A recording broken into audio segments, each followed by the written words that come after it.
So next question we have is fluids are solids, liquids, gases और fourth point is both.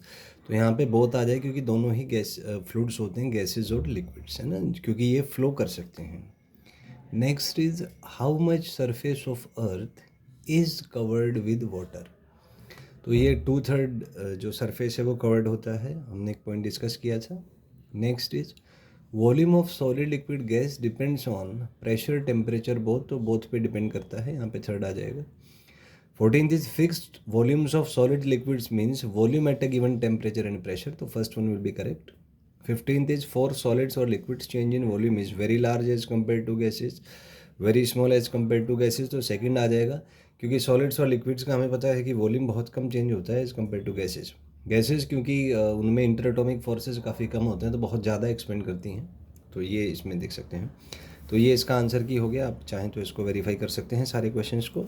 और कुछ point इसमें और discuss करूँगा आपसे. जैसे है density of a mixture of liquids. मान लीजिए हमें कोई लिक्विड्स का मिक्सचर दिया हुआ है. सपोज़ कीजिए कि आप एक लेबोरेटरी में हैं, उसमें आपके पास सोचो एक कंटेनर लिया आपने और उसमें 3 डिफरेंट लिक्विड्स आपने मिला दिए.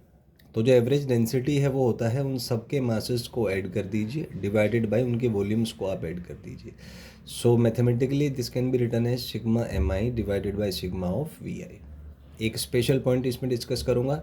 अगर मासेस इक्वल हैं, मतलब m1 is equal to m2 is equal to mn, तो रो एवरेज के लिए आप सारे मासेस को m रख दीजिए तो m+m+m आ जाएगा. नीचे v1 v2 vn आ जाएगा.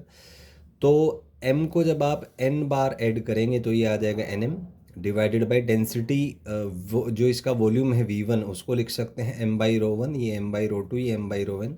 तो m से m कैंसिल हो जाएगा और ये आएगा n/1 by rho one plus 1 by rho two plus 1 by rho one. So ये होता है हार्मोनिक मीन. तो अगर मासेस इक्वल हैं, जो सब्सटेंसेस आपने ऐड किए हैं, तो जो एवरेज डेंसिटी होगा वो हार्मोनिक मीन होता है. यहाँ से आप आ जाएगा.